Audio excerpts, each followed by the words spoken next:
Bienvenue. C'est bon. Eh bien, écoutez, bienvenue à toutes et à tous. Et je pense que d'autres personnes nous rejoindront sur ce temps de webinaire qui, me semble-t-il, est le quatrième sur le cycle de l'imputabilité au service dans la fonction publique hospitalière. On a traité précédemment d'un certain nombre de sujets. Le dernier en date, c'était l'accident de trajet. Et cette fois-ci, Florent, vous allez nous parler en fait, de la gestion du CITIS et également du cas spécifique de la rechute, me semble-t-il. Oui, Bruno, merci, tout à fait. On a vu donc les notions d'accident de service, d'accident de trajet et de maladie contractée en service. Enfin, on a fini par l'accident de trajet, mais c'était ça. Aujourd'hui, nous allons voir les modalités de gestion du congé en lui-même. Donc, une fois que j'ai reconnu l'imputabilité au service de la lésion ou de la pathologie, si d'aventure nous avons une incapacité temporaire de travail, ou si je reprends la définition du tout nouveau code général de la fonction publique, hein, puisque les dispositions de l'article 21 bis du titre 1 ont été mis dans le code général de la fonction publique, qui est une codification de la partie législative du statut, c'est article 822-1 et suivant, où on a les règles sur le CITIS qui sont exactement les mêmes. C'est une reprise textuelle des éléments, juste à un autre endroit. Donc, une fois que j'ai la reconnaissance d'une lésion ou d'une pathologie et que j'ai une invalidité temporaire, je vous rappelle que le mot CITIS, c'est congé pour invalidité temporaire imputable au service.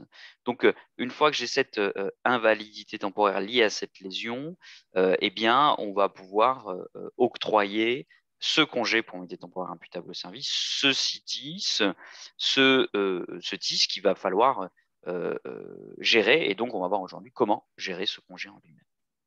On a besoin de gérer ce congé. Ce ne sont pas les agents qui transmettent simplement leur arrêt de travail. Et il faut absolument le gérer, Florent. Alors, c'est une façon de gérer, en fait, Bruno. C'est-à-dire que soit je laisse les choses aller et puis je vais renouveler le CITIS au fur et à mesure de la transmission par l'agent de certificats prescrivant une cessation temporaire de travail liée à la lésion ou la pathologie. Et c'est d'ailleurs le plus souvent la solution utilisée. Cependant, pour éviter des congés trop longs, pour améliorer le suivi de l'agent aussi, pour se poser la question du retour à l'emploi, se poser la question de son éventuel reclassement, de sa reprise dans le cas d'une période de préparation au reclassement, ou tout simplement pour éviter des congés imputables trop longs, il est quand même nécessaire de suivre ces derniers.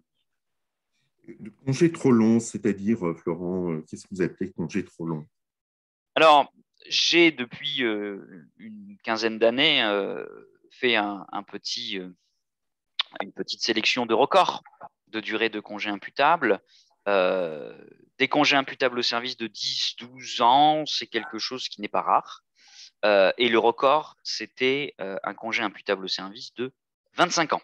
25 ans en plus pour un agent stagiaire, 25 ans rémunéré à plein traitement, c'est pas normal, c'est beaucoup trop long et c'est bon pour personne. Pour le coup, un congé imputable, il est quand même nécessaire de le suivre, surtout si c'est lié à une pathologie qui est une pathologie pas forcément très très importante. Donc, alors, quelles sont les modalités législatives et réglementaires qui ont été introduites à la suite de l'ordonnance de janvier 2017 sur justement le CITIS, puis après le décret CITIS qui est sorti en dernier dans le versant hospitalier, en mai 2020 seulement, eh bien, on a une reprise en partie des dispositions applicables au congé ordinaire de maladie, avec notamment quelque chose qui n'existait pas bizarrement, la notion des 48 heures pour justifier de l'absence, que ce soit pour le congé initial ou pour le renouvellement. C'est pas forcément explicitement indiqué dans le versant hospitalier, mais c'est les conclusions qu'on peut en tirer de la lecture du texte. L'agent, il doit transmettre son certificat médical prescrivant une cessation temporaire de travail dans les 48 heures, pour l'octroi initial, bien sûr, mais aussi derrière pour le renouvellement des périodes de congé. Il n'y a pas une notion de diminution, Florent, en la matière, dans, dans la durée?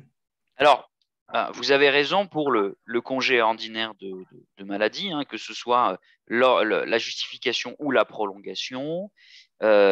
Pour le congé ordinaire de maladie, lorsqu'il y a un retard dans la transmission du certificat, on peut, si ce retard se répète dans les 2 ans, diminuer de moitié la rémunération. Ce n'est pas tout à fait la même chose pour le congé imputable au service. On a en cas d'envoi au-delà de ce délai de 48 heures, le texte nous dit qu'on a une certaine liberté pour l'employeur de pouvoir réduire de moitié la rémunération entre les deux. C'est-à-dire que pour le congé ordinaire de maladie, on est sur, en théorie, une automaticité de la diminution s'il y a 2 retards dans 2 ans. Pour le congé imputable au service, il y a une liberté qui est laissée à l'employeur, s'il y a du retard, de pouvoir, s'il le souhaite, diminuer de moitié la rémunération entre la date à laquelle le certificat devait être envoyé et la date d'envoi de ce certificat médical. Donc, pas d'automaticité, une possibilité et pas besoin d'avoir de retard pendant les 2 ans. Mais quand commence le congé, Florent, et quelle est vraiment sa date d'effet? Parce qu'il y a pas mal de questions en la matière. Oui, et c'est aussi important de bien le comprendre par rapport à la procédure de reconnaissance de l'imputabilité. Imaginons que j'ai un agent qui a une chute dans les escaliers, qui, et à cette occasion, il se casse le poignet. Finalement, j'ai 2 événements, j'ai 2 traitements à faire. J'ai d'un côté la question de la reconnaissance de l'imputabilité au service de la lésion du poignet, donc tout ce qui va être ce qu'on a vu lors du premier webinaire sur l'accident de service. Est-ce que je suis face à un accident de service? Est-ce que ma lésion au poignet est imputable à la chute? Donc, est-ce que c'est imputable? Et puis, de l'autre côté, enfin à côté, parallèlement, j'ai la question de la gestion du congé de l'agent si d'aventure ce problème de poignet entraîne une invalidité temporaire. On l'avait vu déjà, tant que je n'ai pas de décision qui reconnaît l'imputabilité au service des conséquences de la lésion, c'est-à-dire du poignet, mon agent n'a pas le droit d'avoir un congé imputable. Ce n'est que à ce moment-là. Donc, ce qui fait que je peux très bien avoir une période pendant laquelle je vais avoir une période de congé maladie non imputable. Et une fois que j'ai la reconnaissance, je vais avoir l'octroi d'un CITIS qui aura un effet rétroactif. Ça peut être particulièrement long si d'aventure j'ai non pas une lésion qui est le résultat d'un accident, mais si, par exemple, j'ai une maladie contractée en service. N'oublions pas qu'on a des pathologies qui ont des périodes de latence assez longues et que l'agent, il a 2 ans en matière de maladie contractée en service pour demander la reconnaissance de l'imputabilité de sa maladie contractée en service. Ce qui fait que je peux me retrouver dans ces situations-là à avoir un effet rétroactif de mon CITIS qui démarrera à partir du moment où j'ai reconnu l'imputabilité au service de ma lésion ou de ma pathologie. Quoi qu'il en soit, la date d'effet du congé, ça part du premier jour du congé initialement accordé. Alors, on va voir un petit exemple précis un peu complexe. J'espère que ça ne vous arrivera pas en tant qu'employeur, mais ça peut vous arriver, notamment pour les maladies contractées en service. Imaginons que j'ai un agent qui a un congé ordinaire de maladie, puis un congé de longue maladie de 6 mois à plein traitement au titre d'un cancer bronchopulmonaire. Vous connaissez bien entendu pas la lésion, hein, mais vous avez ce première période de CLM. Et puis, il y a une période de rémission et l'agent reprend pendant 3 mois. Et puis, à nouveau, ça ne va pas bien et on va octroyer un CLM pour 6 mois, toujours au titre de ce cancer. Et puis, au bout d'1 an à plein traitement, eh bien, renouvellement de ce congé dans le cadre d'un congé de longue durée au titre donc de ce cancer qui part du début du CLM. Et à ce moment-là, mon agent fait sa déclaration de maladie professionnelle demande la reconnaissance de l'imputabilité au service de sa pathologie. Comme on l'a vu dans le deuxième webinaire, l'agent il a 2 ans à compter la première constatation médicale de la pathologie pour demander la reconnaissance. Donc, il est encore dans les délais, il n'est pas forclos. Du coup, à partir de cette date-là, j'ai la question de la procédure de reconnaissance qui aboutit à la reconnaissance de l'imputabilité et je vais donc avoir un CITIS. Sauf que le CITIS, il part du jour du congé initialement accordé. Alors, comment ça se passe? Ici, ça se passe en 2 temps. J'ai donc ma première période de CLM de 6 mois, reprise 3 mois, CLM de 6 mois. La première étape, n'oublions pas, c'est qu'on a l'octroi du CLD. Donc, la période de CLD, déjà, va venir remplacer la période de congé de longue maladie, puisqu'on part du jour de la première constatation médicale. Mais en plus de ça, on a donc la demande de reconnaissance de l'imputabilité. C'est reconnu imputable. Et donc, dans ce cas-là, la période de CLD va être remplacée par une période de congé pour invalidité temporaire imputable au service. Donc, on aura cet effet rétroactif qui viendra de la première constatation du début du congé qui a été initialement accordé au titre de la pathologie qui, in fine, a été reconnue imputable au service. Donc, on a cet effet avec, après, derrière, le CITIS qui va aller au-delà, bien sûr, de la demande de reconnaissance. Et on va voir jusqu'à quand. Et en termes de rémunération de l'agent, qu'en est-il dans le cadre du CITIS? Alors, là, on a une rémunération un peu plus intéressante. Hein. On est bien d'accord que dans la rémunération, derrière, on a plusieurs éléments. On a le traitement indiciaire, donc qui est attaché à l'indice et à l'échelon effectivement détenu par l'agent. On a l'annuité de résidence, on a le supplément familial de traitement et on a toutes les primes et indemnités instituées par un texte législatif et réglementaire. Quand on se pose la question de la rémunération de l'agent pendant une période de congé, et notamment de CITIS, on doit répondre à ces différentes questions. Premier élément, le CITIS, le SFT est maintenu à 100%. En matière d'indemnité de résidence, eh bien, l'agent il va continuer à bénéficier de l'indemnité de résidence qu'il perçoit, sauf s'il change de résidence et que ce changement de résidence personnelle et familiale entraîne un changement sur l'indemnité de résidence. Et donc, du coup, on va changer le montant en fonction de l'indemnité liée à sa nouvelle résidence. Et enfin, on a bien sûr le maintien à rémunération indiciaire à 100%.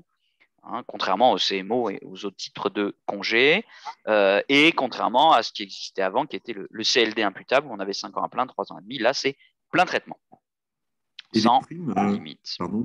pardon, excusez-moi. Oui, oui, je vous en prie, Et Bruno. les primes, Florent? Alors, les primes, eh bien, c'est une vaste question à l'hospitalier, puisque le texte n'est pas clair. À l'État, c'est clair. On a maintien des primes et c'est prévu par décret. Dans la territoriale, on a le système de délibération de la collectivité. Dans le versant hospitalier, eh bien, on n'a pas de texte qui me clarifie la situation, ce qui fait que des employeurs maintiennent, d'autres ne maintiennent pas. Généralement, elles sont maintenues à due proportion du traitement, donc à 100%.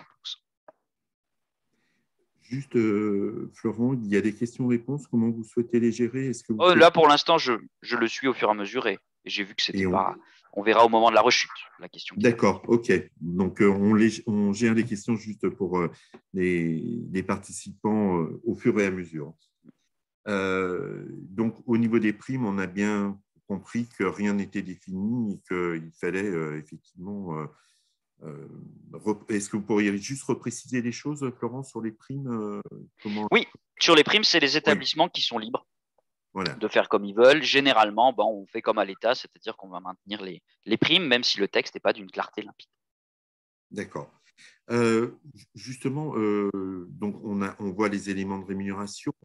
D'autres questions se posent, c'est sur la carrière et l'avancée Et la retraite. Et la retraite, en fait, du fonctionnaire qui est en CITIS. Alors là encore, on est sur quelque chose qui ne change pas vraiment, hein. Le temps passé en CITIS est une période qui compte pour les droits avancement d'échelon, avancement de grade, comme du service effectif, pour la condition de promovabilité.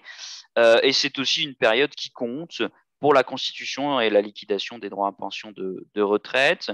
On aura juste un impact éventuellement sur la carrière longue ou sur le départ anticipé au titre du handicap. On a la question des 4 trimestres. Mais sinon, on est sur cette même sur une prise en compte à 100% dans les droits à avancement et à retraite. Donc, on a un agent qui n'est pas en poste, hein, puisqu'il est en congé. Est-ce qu'on peut remplacer cet agent et dans quelles conditions on peut le remplacer? Oui, alors on peut le remplacer déjà par un contractuel. Dans les 3 versants de la fonction publique, y compris, on a repris les motifs de recrutement dans le Code général de la fonction publique, on a la possibilité d'avoir recours à un agent contractuel de droit public pour remplacer un fonctionnaire momentanément absent dans le cadre d'un congé. Et le congé pour indemnité temporaire imputable au service est un congé. Maintenant, la question un peu plus délicate, c'est peut-on considérer que le poste de l'agent est vacant et donc par conséquent recruter un autre fonctionnaire uniquement à l'État? Le texte nous dit que c'est uniquement à l'État et encore c'est une possibilité dans les autres versants de la fonction publique. Tant que mon agent est en CITIS, son poste n'est pas vacant. Il est entre guillemets occupé par l'agent et donc je ne peux le remplacer que par un contractuel sur un motif de remplacement. Et au niveau des congés annuels, Florent, pour l'agent qui est en congé, alors, cela se passe? le fonctionnaire en CITIS, comme pour les autres types de congés annuels, de congés maladie, acquiert des congés annuels comme s'il était en activité. C'est une spécificité de la fonction publique d'acquérir des congés maladie alors qu'on est en congé, des congés annuels alors qu'on est en congé maladie. Donc on acquiert CCA. Alors après, il y a toute la question assez complexe d'ailleurs de l'éventuel report de ces congés qui n'ont pas pu être pris du fait du CITIS. Mais ceci est une autre histoire bien compliquée. Et en matière de RTT, parce que là aussi, la question peut se poser. Oui. Alors, en matière de RTT, on a eu une évolution jurisprudentielle assez importante sur l'appréciation des cas d'ouverture d'acquisition de RTT pour aboutir à une jurisprudence du Conseil d'État de principe du 27 février 2013 qui s'applique d'ailleurs dans plein d'autres thématiques, qui est que je n'acquiers des RTT que si je suis effectivement en activité. Donc que je suis en activité dans le sens pas position statutaire, mais dans le sens à la disposition de mon employeur sans pouvoir vaquer à mes occupations. Or, l'agent en CITIS, il n'est pas à la disposition de son employeur sans pouvoir vaquer à ses obligations. Donc, à ce titre-là, comme dans les autres types de congés, y compris en congé maternité, il n'acquiert pas de RTT en CITIS. Alors, on voit que l'agent conserve ses congés annuels, enfin, conserve un certain nombre d'avantages comme s'il était en activité. Et on peut imaginer qu'il y a un certain nombre d'obligations de la part de l'agent qui est en CITIS. Est-ce qu'il y en a et quelles sont-elles s'il y en a, Florent? Oui, alors on a plusieurs obligations de l'agent en CITIS qu'on retrouve, qui sont simplement clarifiées par rapport à ce qui existait avant. Premièrement, il y a l'information de l'employeur d'un changement de domicile. Le fonctionnaire en CITIS doit informer de changement de domicile de résidence personnelle ou familiale pour pouvoir continuer à être continuer à communiquer avec l'agent et notamment éventuellement faire des visites de suivi de l'agent en congé maladie. Que ce changement soit entre guillemets définitif, long, voire même qu'il soit temporaire. Tout changement pour une durée qui est supérieure à 2 semaines, eh bien, l'agent doit indiquer les dates et lieux de séjour. Soit dit en passant, Bruno, pour rester à 100% dans l'actualité, je vous le disais avant qu'on commence, on a des décrets qui sont sortis sur la gestion des congés maladie non imputables, pour le coup, avec la création du conseil médical, vais en dire 2 mots tout à l'heure. Ils sont parus dimanche matin. Et cette question du suivi et de l'obligation de l'agent d'informer son employeur pour tout changement de domicile pour une durée supérieure à 2 semaines est étendue du CITIS au CMO, au CLM et au CLD. Donc là, cette phrase-là concerne tous les types de congés qui sont applicables aux agents publics. Alors bien sûr, il y a une exception, c'est l'hospitalisation. Et la sanction, c'est une sanction qui n'est pas une sanction disciplinaire, entre guillemets, c'est vraiment automatique. L'agent qui n'informe pas son employeur de son changement de résidence, eh bien, peut voir sa rémunération interrompue. Autre obligation, qui est pas nouvelle, hein, qui est répétée dans le décret et qui est encadrée, c'est le fait de cesser toute activité rémunérée, à l'exception des activités qui sont reconnues comme étant favorables à la réadaptation et la production de œuvres de l'esprit. Ce qui veut dire que, pour le coup, là aussi, c'est des gros débats qu'on a eu, Bruno, avec vos collègues et avec beaucoup d'employeurs publics hospitaliers pendant des années, qui était de savoir est-ce que l'agent qui est en congé imputable au service et plus largement en congé maladie peut se former. La réponse à cette question a toujours été oui. La réponse a toujours été oui. Elle peut se former dans le cadre de l'amélioration du retour à l'emploi et de l'acquisition de nouvelles compétences permettant son éventuel reclassement ou son changement d'affectation. C'est d'ailleurs renforcé par l'ordonnance. Donc, l'agent, il n'a pas le droit d'avoir d'activité rémunérée, mais il peut suivre des formations. Là encore, si jamais l'employeur découvre qu'une personne a eu une activité rémunérée non compatible avec les éléments qui sont ici, eh bien, il peut d'une part suspendre la rémunération de l'agent et deuxièmement demander le reversement des sommes indûment perçues pendant cette période de cumul qu'il n'aurait pas dû avoir. Et on rétablira la rémunération au moment où l'agent arrête ce cumul d'activités illégales, puisqu'on est un petit peu dans cette notion-là. Je vous rappelle que même s'il est en CITIS, le fonctionnaire reste en position statutaire d'activité, donc il reste soumis aux règles en ce qui concerne le cumul d'activités. Donc, pour répondre à Madame Nadal, si j'ai déjà accordé un cumul d'activités, l'agent qui est en CITIS, donc un cumul légal, par exemple un cumul en termes de formation, un cumul dans le cadre du décret de 2020, l'agent, il doit cesser ce cumul également. Donc, il ne peut pas exercer cette activité pendant son congé pour invalidité temporaire imputable au service. Et si jamais l'employeur s'en rend compte, eh bien, il pourra demander le reversement des sommes perçues depuis le CITIS, cesser le versement et aussi, le cas échéant, lui infliger une sanction disciplinaire. Parce que c'est aussi un manquement à l'obligation d'honnêteté et de loyauté dans l'exercice des fonctions qui peut donner lieu à une sanction disciplinaire. Je fais un tout petit aparté, Florent, c'est que le départ en formation s'applique pour l'ensemble des congés, que ce soit du congé longue maladie, congé maladie ordinaire ou CITIS. C'est une question qui nous revient régulièrement de la part des établissements, notamment dans le cadre d'agents qui veulent partir en congé de formation professionnelle, où il y a toujours cette question parfois de la part des établissements, y compris des agents. Je reviens sur le cumul d'activités, Florent. On contrôle. Comment fait-on pour savoir que mon agent a une activité qui est non compatible et qui est interdite? Eh bien, il n'y a pas de limite de manière générale pour un employeur public pour recueillir les informations concernant un agent, si ce n'est la loyauté et l'honnêteté. Ça va jusqu'à, on a de la jurisprudence là-dessus du Conseil d'État, la possibilité de faire appel à un détective privé. C'est une profession réglementée, un détective privé pour le coup, et l'employeur peut le faire. J'ai un ami pour le coup qui était détective privé et cette une de ces activités était justement le suivi des agents qui étaient en congé maladie et le recueil des preuves comme quoi ils avaient une activité illégale. Après, il y a aussi un outil, Bruno, qui est terrible, hein, c'est Internet.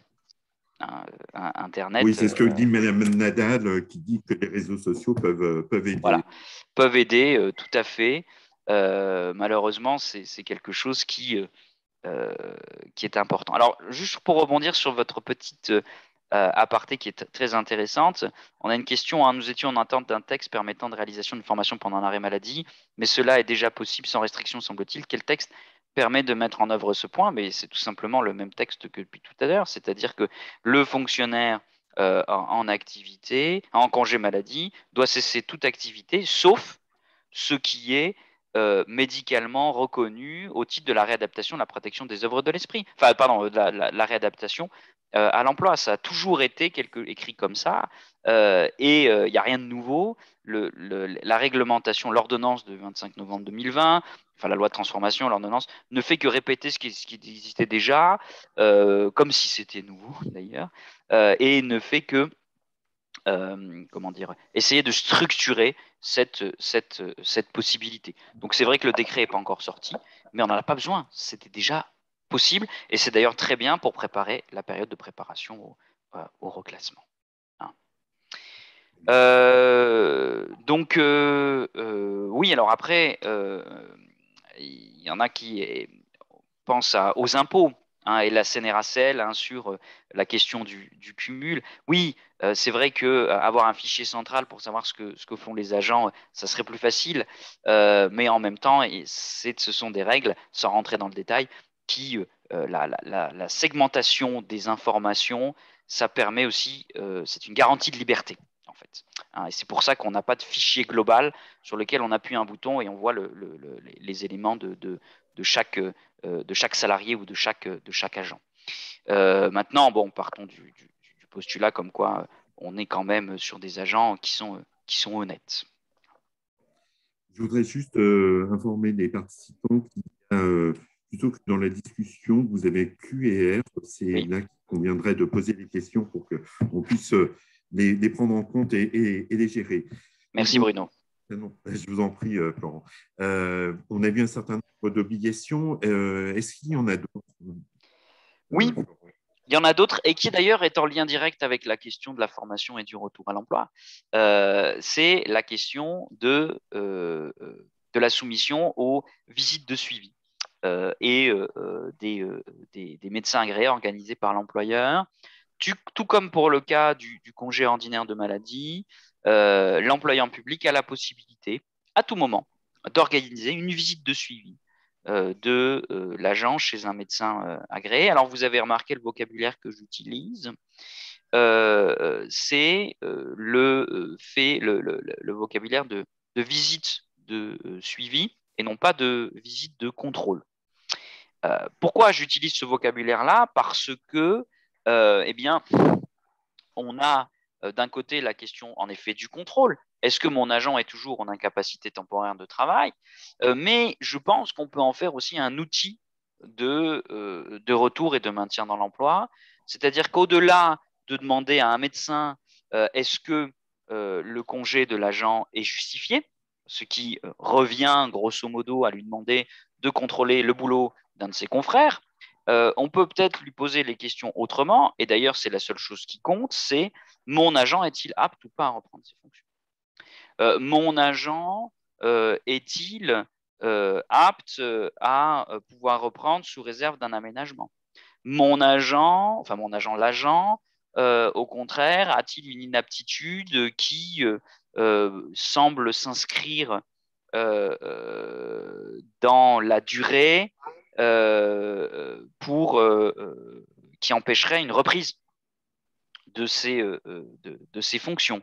Ou au contraire, est-ce qu'il est inapte absolu et définitive à ses fonctions et qu'il faut penser à un reclassement? On peut déjà à ce moment-là, tout au long du congé imputable de l'agent, faire un suivi nonobstant le fait de voir si mon agent peut reprendre ou pas, mais aussi déjà préparer le retour de l'agent et lui offrir les opportunités qui existent, hein, notamment, par exemple, lui rappeler qu'il a, s'il est inapte à ses fonctions, la possibilité d'avoir une PPR, une période de préparation au reclassement, qu'il y a la question du retour à l'emploi qui peut se poser de différentes manières.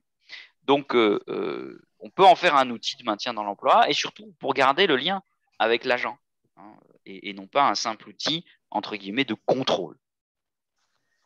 Il y a des sanctions si il y a, l'agent ne se soumet pas aux visites. Oui, hein, on a des sanctions puisqu'on a une suspension, hein, de la rémunération de l'agent jusqu'à ce que la visite soit effectuée. Alors par contre, contrairement à une idée répandue, et le texte n'a pas changé sur ce plan-là, quel que soit le type de congé, le fonctionnaire n'est pas soumis aux horaires de sortie autorisés. N'est pas soumis aux horaires de sortie autorisés. Et du coup, je ne peux pas organiser de contrôle dit administratif pour vérifier que l'agent est bien chez lui en train de se soigner, que je sois en congé imputable ou pas. Et donc, l'employeur, s'il entend faire des visites de suivi, ça signifie qu'il faut convoquer l'agent chez un médecin agréé, tel jour, telle heure, si possible par recommandé, accusé de réception pour avoir une preuve de cette convocation. Et l'agent doit s'y soumettre. Alors, c'est un suivi médical, hein, de l'agent. Alors, qui peut et quand est-ce que l'employeur peut faire cette demande de suivi? À tout moment. Pardon, Florence, c'est bien l'établissement, l'employeur qui déclenche cette visite. Tout à fait. Tout à fait. C'est l'employeur à son initiative, n'importe quand, et sans nécessairement avoir de critères particuliers, hein, mais n'importe quand, il peut faire une visite chez un médecin agréé, donc convoquer l'agent chez un médecin agréé. Tel jour, telle heure. Alors, il faut organiser un petit peu la chose, hein, pour éviter que l'agent se soustraye à cette visite, notamment en appelant le médecin, son secrétariat, en disant oui, j'ai une impossibilité, je ne viendrai pas. Non, il faut aussi communiquer avec le médecin pour éviter ce genre de choses. Il y a une contre-visite, une visite de suivi obligatoire au moins une fois par an. Donc, au moins une fois par an, on a une obligation d'avoir une visite chez un médecin agréé pour faire ce suivi.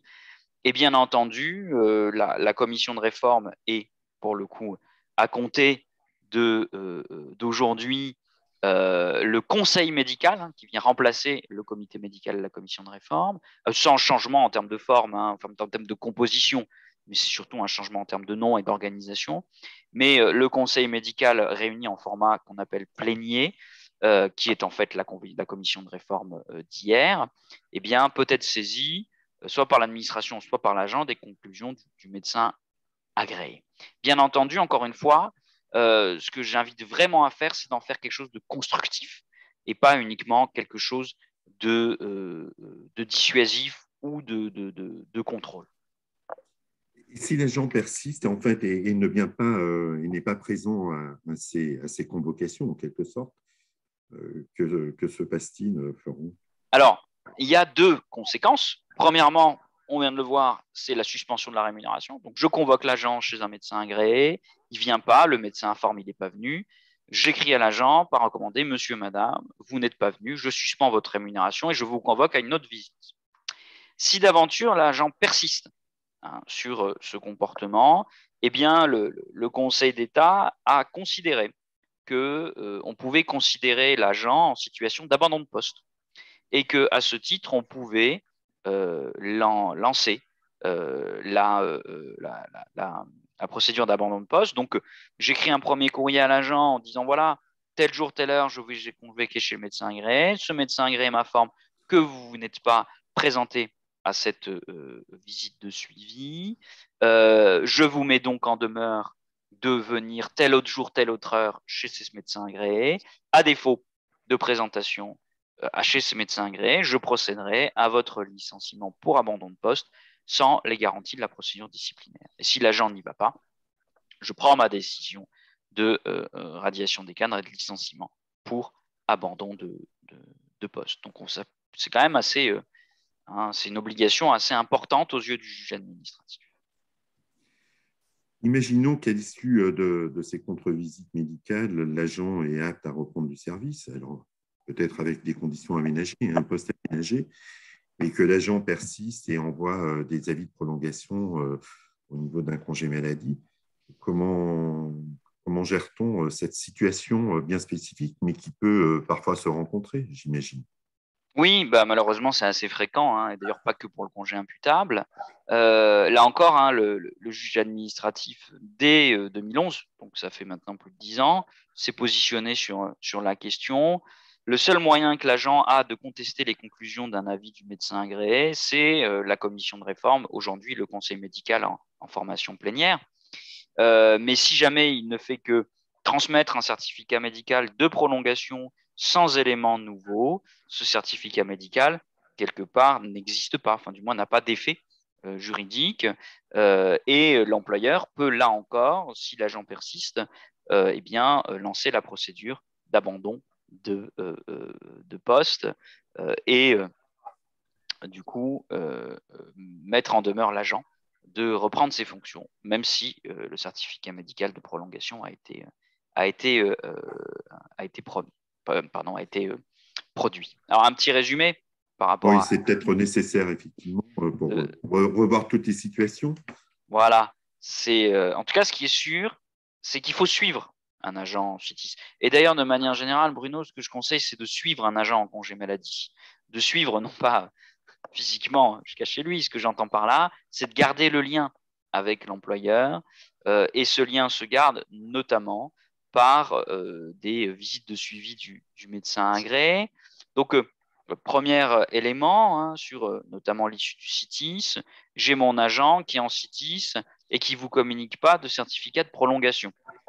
Si l'agent n'a pas de certificat de prolongation, il est censé être en reprise. Hein, de facto. Alors, une reprise d'ailleurs qui n'est pas conditionnée par l'avis d'une instance X ou Y, par l'avis du conseil médical aujourd'hui. Par contre, qui, dès que j'ai au moins 30 jours, est conditionnée par l'avis du médecin du travail aujourd'hui. Hein, une visite de reprise du médecin du travail pour voir si l'état de santé de l'agent n'est pas aggravé. Maintenant, cette visite de reprise, ça c'est plutôt dans la question du maintien, mais je conseille aux employeurs publics de le faire avant la reprise ou le jour de la reprise, avant qu'ils reprennent expressément les fonctions et non pas dans les 8 jours, notamment si j'ai un congé qui a duré longtemps. Hein, imaginons que j'ai un agent qui a eu 3 ans de CITIS, ça me semble tout simplement criminel de le faire reprendre sans eh bien, préparer son retour. Hein. Ça se prépare, le retour d'un agent qui a été absent longtemps, d'ailleurs, quel qu'en soit le motif. Bon, quoi qu'il en soit, si mon agent ne donne pas de certificat de prolongation, il est censé être à la reprise, il reprend après éventuellement avis du médecin du travail. Si jamais l'agent ne reprend pas et qu'il n'a pas envoyé de certificat médical, on peut lancer la procédure d'abandon de poste et parallèlement suspendre sa rémunération. Hein, on est en absence injustifiée s'il n'envoie pas de certificat de prolongation. Si jamais il envoie un certificat de prolongation, eh bien, je vais prendre une décision de prolongation de ce CITIS régulièrement. Je prends mes décisions octroyant une prolongation du CITIS, sachant que les certificats de prolongation doivent bien entendu faire référence à la pathologie qui a été reconnue imputable, d'où l'importance dans la décision de reconnaissance d'imputabilité de bien identifier la pathologie qu'on reconnaît imputable, ou du moins le document qui permet d'identifier la pathologie pour être sûr qu'on est face à la même pathologie. Et puis, j'ai donc au minimum une contre-visite médicale ou une visite de suivi après 6 mois de CITIS minimum. Donc, je convoque l'agent chez un médecin agréé. Je peux le faire avant, hein, c'est 6 mois minimum. Je convoque l'agent chez un médecin agréé. Si l'agent ne s'y rend pas à la contre-visite, suspension de sa rémunération. Si jamais l'agent, son état de santé, il est toujours en invalidité temporaire globale imputable au service, on prolonge. Et si jamais eh bien, l'agent est apte à la reprise, l'agent reprend ou alors peut contester l'avis devant la commission de réforme, ou du moins le conseil médical aujourd'hui. Et si jamais l'agent persiste dans son absence, on peut faire une décision, une procédure d'abandon de poste de la même manière. Si j'ai un avis favorable du médecin gré qui me dit aptitude à la reprise et que l'agent ne reprend pas, je peux là encore lancer la procédure d'abandon de poste. De manière générale, Bruno, je conseille toujours aux employeurs d'être efficaces et de ne pas attendre les calendes grecques avant de réagir. C'est toujours mauvais pour la gestion d'un dossier. Il faut, dans toute la mesure du possible maintenant, bien sûr, mais essayer de faire avoir un suivi régulier de l'agent. Alors, on parle de congé d'invalidité temporaire, donc c'est forcément limité dans le temps. Et la question qui me vient à l'esprit, c'est de savoir combien de temps peut durer un CITIS, en fait. Alors, vous avez très bien abordé la chose, Bruno. On parle en effet de congé pour invalidité temporaire imputable au service. Donc, c'est l'invalidité temporaire qui est imputable au service. Donc, normalement, j'octroie un congé tant que je suis face à une invalidité temporaire. Ce qui signifie quoi? Ce qui signifie que le congé va durer jusqu'à la reprise, c'est-à-dire jusqu'à ce que mon agent ne soit plus en état d'invalidité temporaire. C'est que cette invalidité a disparu et mon agent peut reprendre ses fonctions, ou jusqu'à sa mise à la retraite, éventuellement pour invalidité. C'est-à-dire que mon invalidité n'est plus temporaire, mais elle est devenue définitive. Elle est devenue définitive soit parce que l'état de mon agent s'est stabilisé et du coup, son état est suffisamment grave et ne permet pas une reprise des fonctions, soit l'état de santé de l'agent s'est tellement aggravé que quand bien même il n'est pas stabilisé, il est toujours, il sera définitivement inapte à ses fonctions. Et donc, la consolidation, donc là, on est sur la consolidation, Florent?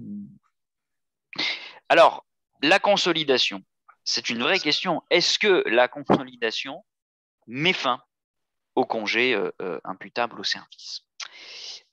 Pour répondre à cette question-là, d'abord, il faut bien comprendre ce qu'est la consolidation. La consolidation, c'est les stabilisations de l'état de santé de l'agent. Et le décret nous dit que cette consolidation doit être formalisée par un certificat médical final de guérison ou de consolidation de l'agent. Alors, si c'est un certificat de guérison, il n'y a pas de problème. Mon agent étant guéri, ça veut dire qu'il n'a pas de séquelles et donc ça veut dire qu'il peut reprendre ses fonctions. Par contre, si j'ai un certificat de consolidation, ça veut dire que l'état de mon agent est stabilisé, mais ça ne veut pas nécessairement dire qu'il est apte à la reprise. Ça veut peut-être dire que son état est stabilisé, mais qu'il ne peut pas reprendre sans avoir un aménagement de son poste de travail, qu'il ne peut pas reprendre sans avoir un changement d'affectation, qu'il ne peut pas reprendre sans avoir un reclassement pour inaptitude physique, ou au contraire, qu'il ne peut pas reprendre du tout parce que son état de santé est stabilisé, mais que cette stabilisation l'empêche de reprendre ses fonctions. Si vous voulez, Bruno, la consolidation ne met pas fin au congé imputable au service. Ce qui met fin au congé imputable au service, c'est la reprise ou la radiation des cadres pour invalidité. Dans un arrêt de principe de 2012, le Conseil d'État nous le dit, l'agent même consolidé, dont les séquelles l'empêchent de reprendre ses fonctions, a le droit d'être maintenu en congé imputable sans autre limitation que celle tenant à sa mise en retraite ou au rétablissement de son aptitude au service sur son emploi antérieur ou dans le cadre d'un reclassement. Donc, il n'y a pas d'impact de la consolidation sur l'issue du congé imputable. Pour le dire autrement, Bruno, si un agent peut être consolidé, mais peut ne pas être apte à la reprise, et pour répondre à une des questions qui est ici, eh bien, l'agent reste en congé imputable. Tant que je n'ai pas de reprise ou de radiation des cadres, y compris si l'agent fait une contestation de l'avis d'un médecin agréé, mon agent reste en congé imputable au service. Si je le dis autrement, lorsque l'état de santé de mon agent est stabilisé, eh bien, on va le laisser en congé imputable jusqu'à ce qu'il soit déclaré en mesure d'occuper les fonctions correspondant à son grade ou jusqu'à ce qu'on l'ait reclassé à la suite d'une demande de reclassement lorsqu'il est inapte aux emplois de son grade ou jusqu'à ce qu'il soit radié des cadres pour invalidité parce que inapte absolue et définitive à ses fonctions sans possibilité de reclassement. Donc, le congé imputable, c'est assez simple. Soit mon agent a repris, soit il est radié des cadres pour invalidité. Et pendant tout ce temps-là, il reste en congé imputable au service, y compris durant la période de mise à la retraite pour invalidité. Y compris durant la période de mise à la retraite pour invalidité. C'est-à-dire que si j'ai mon agent qui est en congé imputable au service, que j'ai un certificat final qui nous dit consolidé avec séquelles, j'ai toute la question de la reprise de l'agent, le médecin du travail nous dit ne peut pas reprendre, mais il faut penser à un reclassement par exemple, l'employeur invite l'agent à faire une demande de reclassement, je saisis le conseil médical me dit en effet reclassement, j'essaie de trouver un poste, je ne trouve pas, je constate le reclassement impossible, je fais ma procédure de radiation des cadres pour invalidité. Pendant tout ce temps-là, donc avec une décision de liquidation pour le futur, pendant tout ce temps-là, mon agent reste en CITIS à plein traitement jusqu'à ce que j'ai pris ma décision de gestion. Ce qui plaide, Bruno, pour un suivi régulier de l'agent, pour éviter que mon agent reste comme ça en CITIS pendant des années, parce que de toute façon, j'aurai des questions de gestion qui vont se poser dans le cadre du retour à l'emploi. Alors, Madame Nadal nous dit les assureurs ne prennent plus en charge les arrêts post-conciliation. Eh bien, oui, mais c'est les assureurs qui vous font une offre par rapport à un contrat qui est lié à leur assurance et qui n'est pas lié au droit. Et vous ne pouvez pas, devant le juge administratif, en cas de contentieux, dire « Monsieur le juge, mon assureur ne prend pas en charge ». Le juge dira « C'est pas mon problème », à juste titre. Ce qui compte, c'est la réglementation. Et ce que je dis sur le congé marche aussi sur les soins. On va y revenir sur la prise en charge des frais. On va prendre en charge tout ce qui est rendu nécessaire pour pallier aux conséquences de l'accident. Donc là, ça va bien au-delà, y compris de la consolidation, mais aussi de la radiation des cadres, éventuellement pour invalidité. Mais je vais y revenir à cette question des frais, pour le coup. Et à l'issue du CITIS, alors, Florent, comment il y a à l'issue voilà, oui, on va faire un petit exemple, Bruno, pour le coup. L'issue du CITIS, comme je l'ai dit, je vais le répéter, c'est important parce qu'il y a souvent cette erreur parce que vous avez des assureurs qui font pas qui respectent pas la réglementation. C'est soit la reprise, soit la radiation des cadres. Ça ne peut pas être autre chose. Et du coup, le CITIS, il va durer même au-delà de la consolidation. Ça ne paie pas fin au congé imputable, voire moins longtemps que la consolidation. Si d'aventure, mon agent peut reprendre, mais qu'il n'est pas encore consolidé. Un petit exemple. J'ai un agent qui se fracture le poignet en chutant dans les escaliers le 23 juin. L'employeur reconnaît l'imputabilité au service et octroie. Donc, il reconnaît l'imputabilité du poignet cassé et octroie un CITIS. Le CITIS dure et le 1er août, l'agent est apte à une reprise, bien que son poignet soit toujours fragile. Donc, le CITIS va durer jusqu'au 1er août. Le CITIS dans le cadre du congé. Par contre, le poignet n'est guéri que le 15 septembre. Et là, j'ai un certificat de guérison. Donc, du coup, je vais prendre en charge les frais jusqu'au 15 septembre. Pourquoi je m'arrête au 15 septembre? Non pas parce qu'il est simplement consolidé, dans le sens stabilisation de l'état de santé, mais parce que là, carrément, mon agent, il est guéri. Guéri, ça veut dire qu'il n'y a pas de trace des conséquences du poignet cassé. Il est, entre guillemets, revenu à l'état antérieur, comme si rien ne s'était passé. Un peu plus compliqué. On repart sur la même chose. Hein. L'agent, justement, il reprend le 1er août et il a un certificat le 15 septembre de consolidation, mais cette fois de consolidation avec séquelles. Donc, du coup, là, on n'arrête pas la prise en charge des frais. Hein. Notamment, il a besoin d'une attelle pour limiter l'aggravation et pour permettre la stabilisation de l'état de santé. Ben, dans ce cas-là, même si mon agent est consolidé, je continue à prendre en charge les frais directement entraînés par les conséquences de l'accident. Je reprends, je suis consolidé avec séquelles, mais je continue à avoir la prise en charge des frais. Ça répond à un certain nombre de questions qui ont Qui sont été posées dans le… Oui, puis de… je vais les reprendre aussi tout à l'heure, vite fait, puisque je vais quand même parler plus précisément des frais, qui est une vraie question. Autre exemple plus compliqué.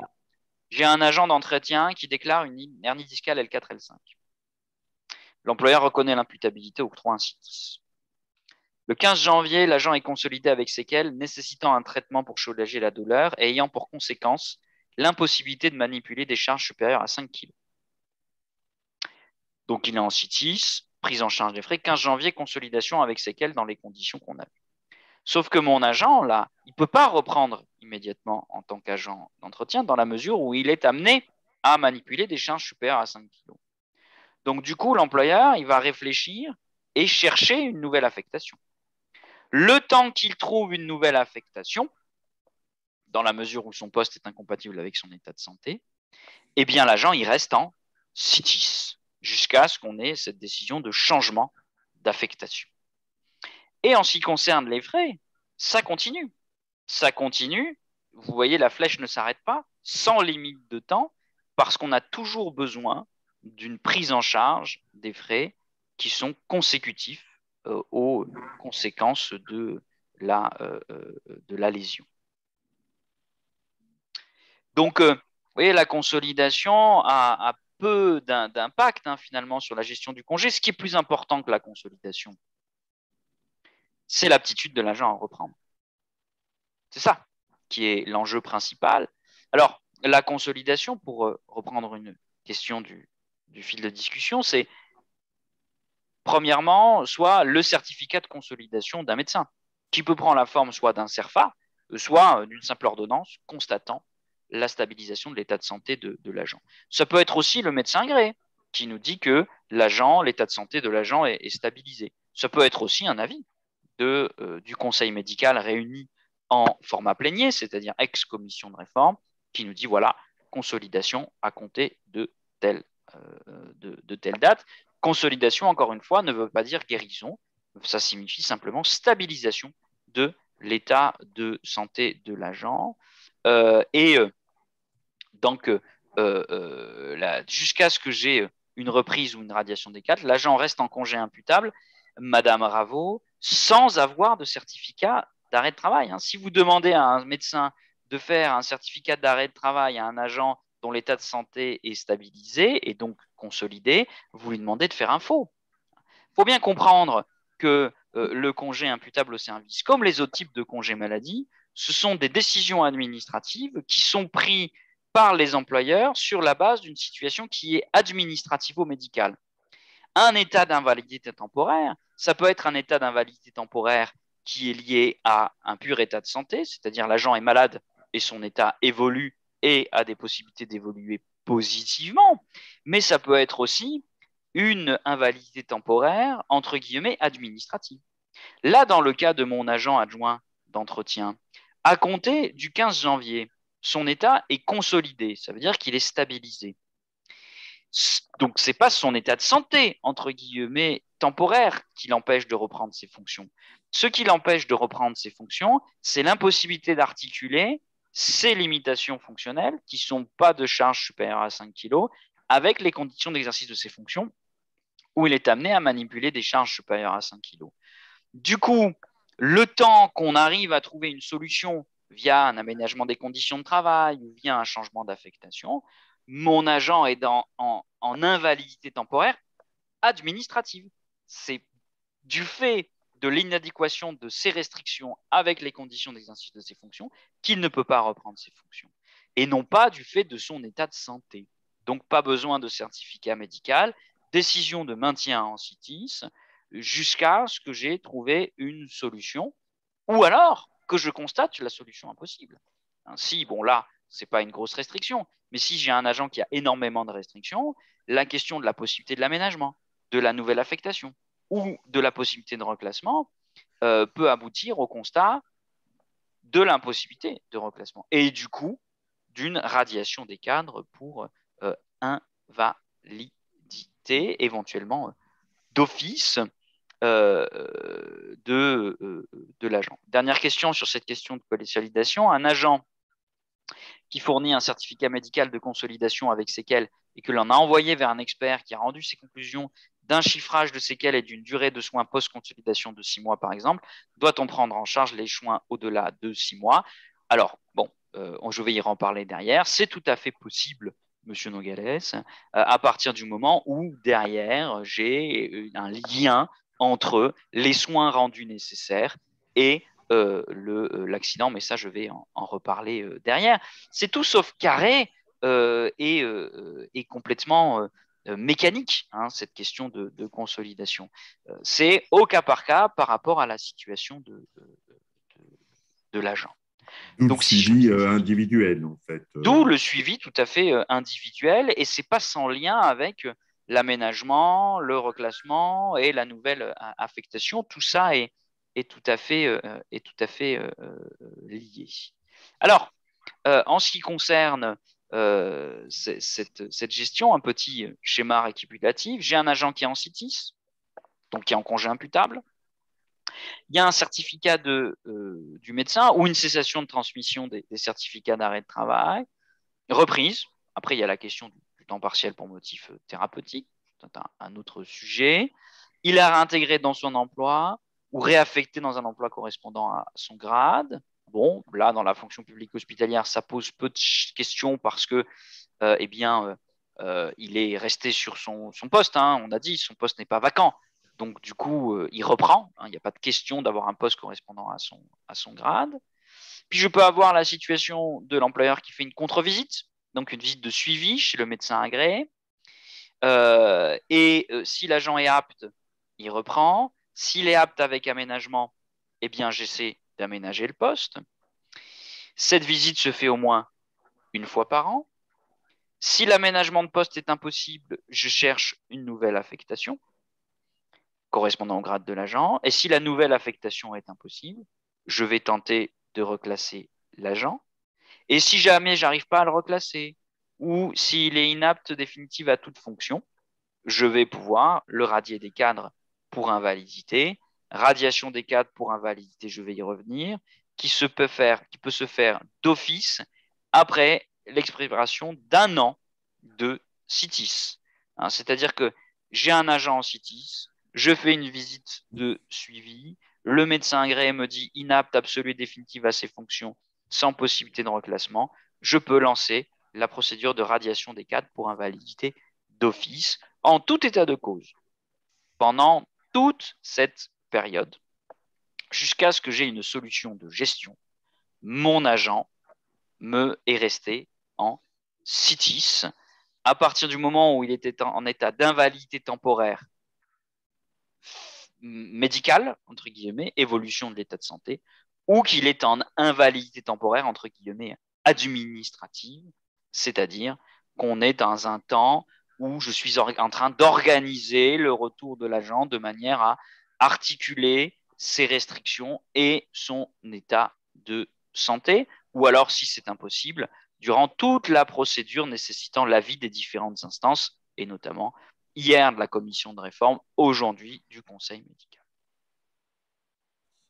Est-ce qu'on peut revenir, parce qu'il y a eu beaucoup de questions sur la prise en charge des frais, peut-être refaire un petit zoom sur ce point-là, Florent?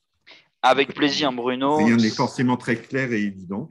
C'est compliqué en effet, et surtout, vous avez les employeurs publics ont des interlocuteurs qui ont une interprétation illégale, très souvent, de la question de la prise en charge des frais. Le texte est vraiment très simple et c'est même effrayant de simplicité. C'est une phrase. Le fonctionnaire bénéficiaire d'un CETIS a droit au remboursement des honoraires médicaux et des frais directement entraînés par la maladie ou l'accident. C'est quand même assez succinct, et c'est d'ailleurs pas de changement par rapport à la réglementation ancienne, ce qui est quand même une porte ouverte extrêmement importante sur la prise en charge des frais directement entraînés par la maladie ou l'accident. Et c'est finalement le seul argument que j'ai.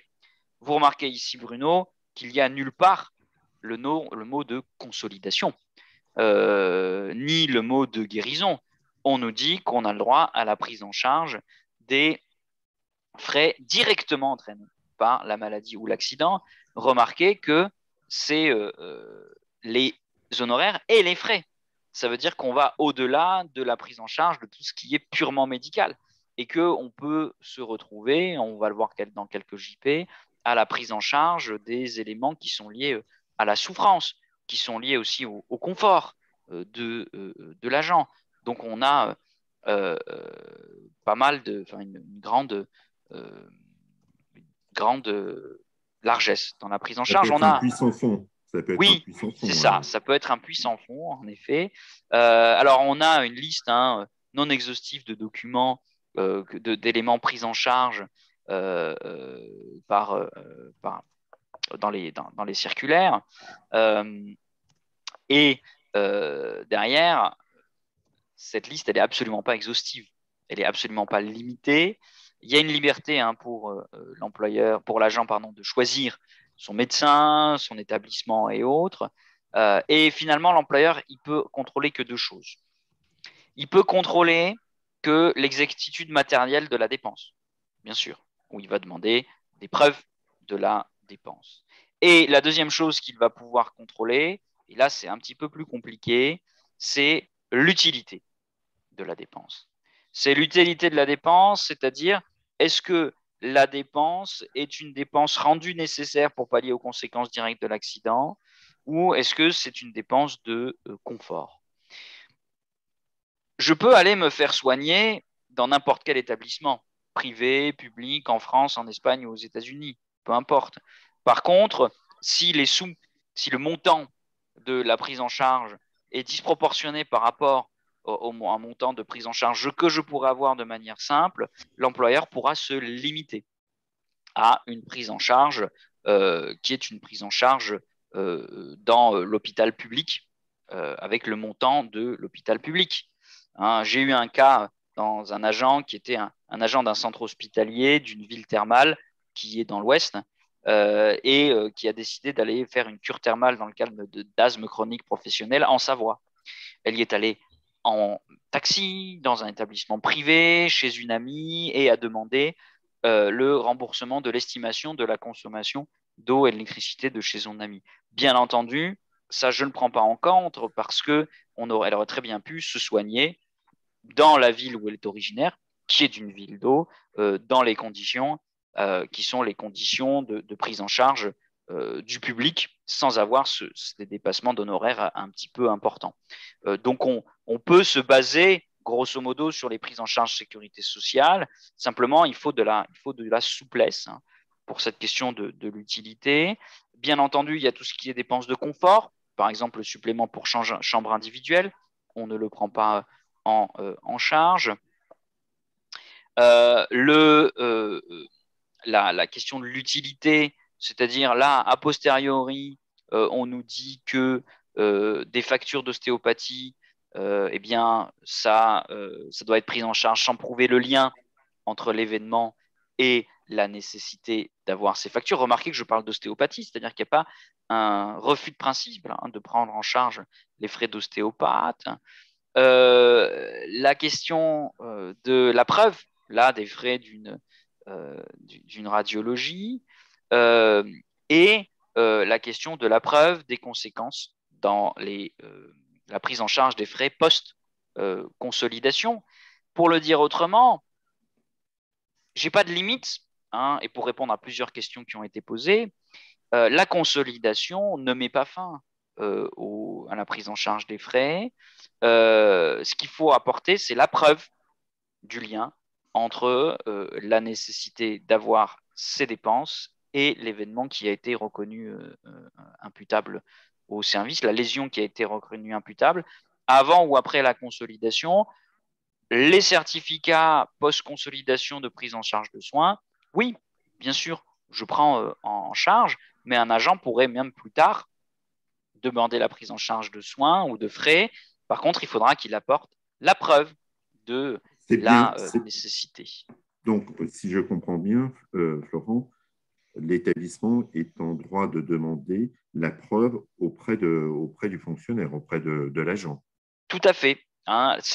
D'ailleurs, c'est la seule chose, entre guillemets, qui peut contrôler, c'est la question de la preuve, du lien et de la nécessité d'avoir des dépenses X ou Y. Et d'ailleurs, des dépenses sans limite. Hein.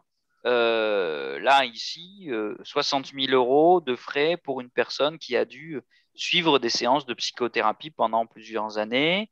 Pendant plusieurs années. Voilà, pendant plusieurs années. Et donc, elle a preuve, certificat du médecin, du psychiatre, hein, bien sûr, indiquant que c'était nécessaire. Le juge, il a une appréciation vraiment factuelle en se disant, grosso modo, avant l'épisode, elle n'avait pas besoin de séance de psychothérapie. Depuis, elle doit aller chez le psychiatre. Et bien, du coup, on prend en charge les frais. Il y a un lien qui est nécessaire. Donc, comme toujours, hein, le juge administratif, il a une appréciation pratique de la question. Et du coup, hein, pour répondre à 5 des questions qu'on a et qui vous brûlent les lèvres, Bruno, est-ce que la consolidation met fin à la prise en charge des frais?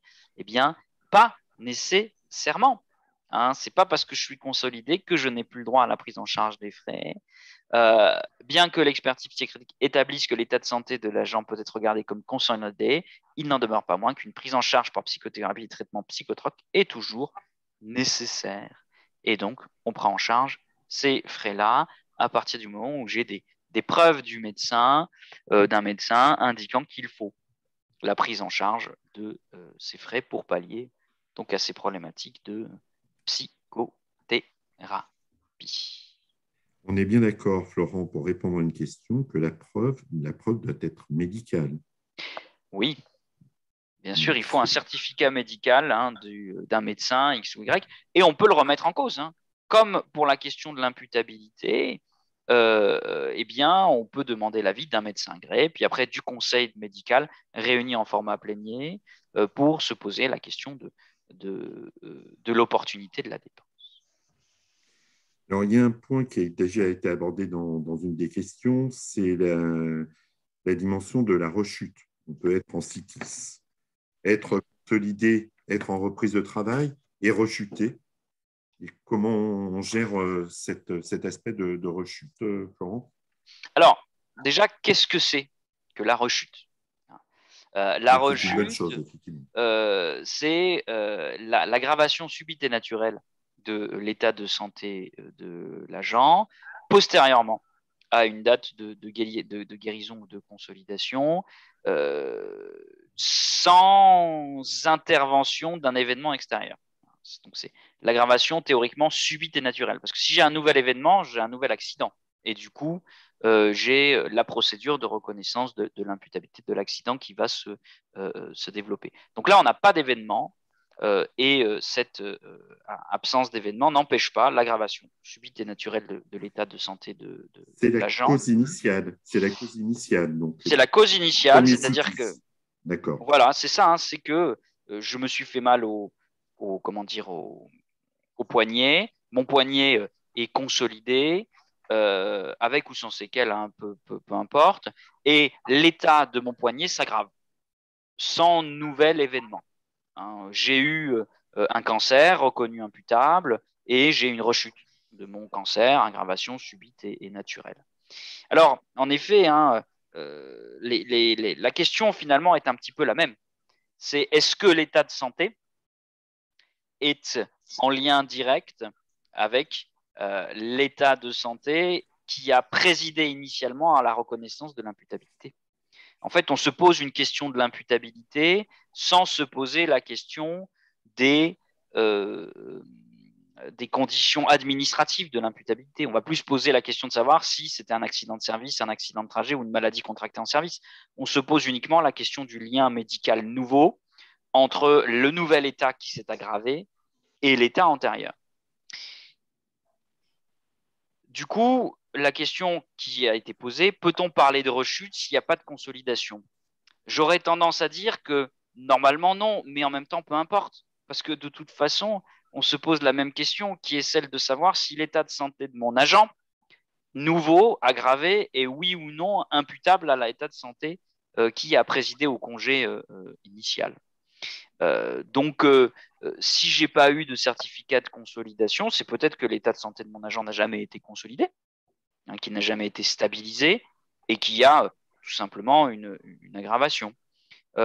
Si d'aventure mon état a été stabilisé mais que je n'ai pas eu de certificat, bah, ce n'est pas grave, hein, on fera comme si on a eu de consolidation, on fera comme s'il y avait eu une consolidation, notamment pour apprécier les délais, hein, puisque l'agent, il a un délai d'1 mois pour demander la reconnaissance de l'imputabilité au service de cette aggravation subite et naturelle de l'état de santé.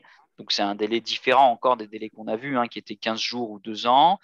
Pareil, hein, il faut une déclaration de rechute, donc une demande de reconnaissance de l'imputabilité de la rechute, avec un certificat médical mettant en avant une rechute de l'état de santé de l'agent, avec une même procédure qu'initialement en termes de reconnaissance, mais finalement ici, le débat, encore une fois, il est essentiellement médical. Hein. Donc l'employeur est un petit peu dépossédé de son appréciation administrative. Est-ce que l'état de santé de mon agent est un lien, en lien direct, mais non nécessairement exclusif, avec l'état de santé de l'agent, comme nous le rappelle la Cour administrative d'appel de Bordeaux en mai 2020, l'existence de troubles présentant un lien direct et certain, mais non nécessairement exclusif. On est dans la question de la rechute, notamment pour tout ce qui est pathologie qui évoluent entre guillemets pour leur propre compte, hein, c'est-à-dire des maladies qui sont évolutives et quand c'est reconnu imputable, si je prends un cancer, hein, c'est tout à fait le genre de pathologie où je peux avoir des évolutions de l'état de santé de l'agent sans vraiment avoir de consolidation. Donc, on va prendre en charge ces frais directement entraînés. Si vous voulez, pour le dire assez simplement, la question à se poser, c'est est-ce que l'état de santé de mon agent est en lien avec la pathologie qui a été reconnue imputable? C'est ça, finalement, qui est plus important que les éléments qui sont des éléments de délai, de procédure. Est-ce qu'il y a un lien direct avec l'accident? Si l'agent n'avait pas eu cette lésion ou de pathologie reconnue imputable, serait-il aujourd'hui inapte? Voilà, c'est ça la question. Inapte temporaire, pour le coup. Ou aurait-il besoin de ces nouveaux frais ou de cette nouvelle prise en charge de nouveaux frais? C'est cette question-là à laquelle l'employeur va devoir répondre. Alors, quelques petits exemples hein, de jurisprudence sur cette question-là. Si l'agent soutient que la chute dont elle a été victime a été provoquée par l'instabilité de sa cheville consécutive aux 2 accidents de service dont elle a été précédemment été victime, ni les expertises du médecin agréé, ni aucun des autres avis médicaux versés au dossier ne permettent d'établir, alors que son état a été regardé comme consolidé, que ces nouvelles chutes est directement imputable aux conséquences dommageables de ses précédents accidents de service. Donc, vous voyez, cette jurisprudence est intéressante parce que le juge se pose vraiment la question médicale. Est-ce qu'elle a chuté à cause de la fragilité liée à ses présentes chutes? Et médicalement, il n'y a rien qui le prouve. C'est-à-dire que même si elle n'avait pas eu ces accidents précédents, elle aurait quand même pu chuter dans ses escaliers. L'expert agréé a considéré que les douleurs de l'agent étaient déclenchées par un état dégénératif. Le rapport de contre-visite médicale a également établi que les lésions étaient dégénératives et non traumatiques. En se bornant à produire un compte rendu d'opération accompagné de divers arrêts de travail, l'agent n'apporte aucun élément susceptible de remettre en cause ni les conclusions des médecins, ni les avis de la commission de réforme qui conclut au refus d'imputabilité de sa pathologie qu'il imputait à une rechute. C'est-à-dire, pour le coup, là, on a une pathologie, dégénérative qui est indépendante de ce qui a été reconnu imputable. Donc là encore, lien médical non établi. Donc, pas de reconnaissance de l'imputabilité de la rechute. La seule circonstance que l'agent ait connu préalablement 2 accidents affectant les mêmes membres, reconnus imputables au service, ne suffit pas, en l'absence d'autres indices concordants, à établir un lien direct et certain entre ces nouvelles pathologies et son travail. Donc, on est toujours sur la question du lien médical entre ce qui a été reconnu imputable et la nouvelle état de santé de l'agent.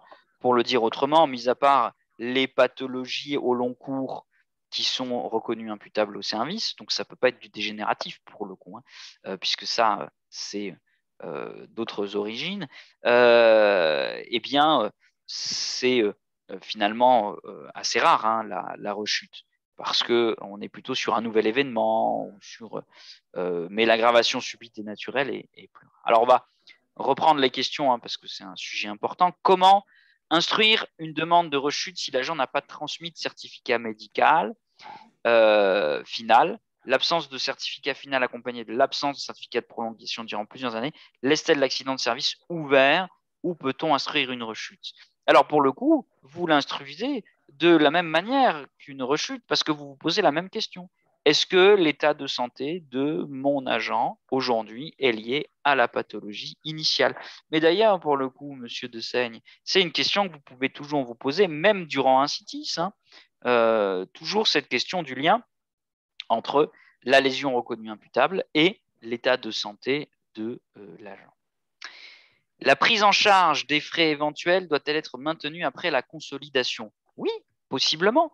Tant que l'agent apporte la preuve, comme l'a répété Bruno, tant que l'agent apporte la preuve du lien entre les dépenses faites nécessaires et l'accident, eh bien, on continue à prendre en charge les frais directement entraînés par la pathologie ou l'accident. Qu'en est-il de la prise en charge des soins quand il a consultation et que l'agent a repris? Même combat. Hein. Que l'agent ait repris ou pas, c'est indépendant de la consolidation déjà. Et encore une fois, si j'ai la nécessité d'avoir des soins consécutifs à, la consolidation, si l'agent en apporte la preuve, c'est tout à fait possible de le faire. Un agent qui nous transmet des certificats de prolongation de soins pendant une longue période et qui ne nous en donne plus pendant un certain temps, peut-il à nouveau nous faire parvenir un CITIS ou une demande de prise en charge de soins malgré cette interruption? Oui, et vous vous poserez exactement la même question que pour une rechute. Forcément, si j'ai un agent qui a pu reprendre et qui derrière vous envoie un certificat médical nouveau d'arrêt de travail, et bien quelque part, il y a eu une aggravation subite et naturelle de l'état de santé, puisqu'il a pu reprendre. S'il a pu reprendre derrière qu'il ne peut plus travailler, c'est qu'il y a une aggravation subite et naturelle. Et donc, on se repose la question du lien. Est-ce que cette aggravation subite et naturelle est bien en lien avec la pathologie qui a été reconnue imputable immédiatement? Il ne faut pas hésiter à être pertinent dans sa réflexion et à se libérer des paplards et autres processus en ayant une appréciation, et c'est tout l'intérêt, toute la richesse du droit de la fonction publique d'ailleurs, en une appréciation plus au cas par cas de la situation de l'agent. Les séances de psychologue. Florent, oui. Juste si je peux me permettre, dans le cas présent, l'avis médical compte, puisque nous ne sommes pas des spécialistes, et j'imagine tout à fait. Oui. Les participants ne sont pas spécialistes pour relier la cause des effets induits par la pathologie initiale qui a déclenché le CITIS. C'est là toute la complexité de la situation. Tout à fait. On est sur ces questions-là un petit peu pieds et poings liés par la position du médical, pour le coup. Les séances de psychologue et non psychiatre, ostéopathie, doivent-elles être prises en charge? Il est vrai qu'à tort, nous nous calons sur le remboursement de notre assureur. pour le coup, il n'y a pas de limite. Là encore, hein, vous avez vu des JP où il y a du psychologue, de l'ostéopathe. Ce pas des règles qui limitent. Hein. On n'est pas comme dans le régime général. Donc, c'est encore une fois la question de la nécessité, notamment médicale, enfin, la nécessité, pas notamment, la nécessité médicale de la prise en charge de ces dépenses pour pallier aux conséquences de l'accident. Donc, oui, ça peut être pris en charge si on a des éléments médicaux qui le permettent. Donc, un certificat prescrivant. Écoutez, on a répondu à l'ensemble des questions, à moins que d'autres participants aient encore un certain nombre de questions. On arrive au bout de et à la fin de ce webinaire qui était vraiment très intéressant sur la gestion du CITIS et puis la rechute.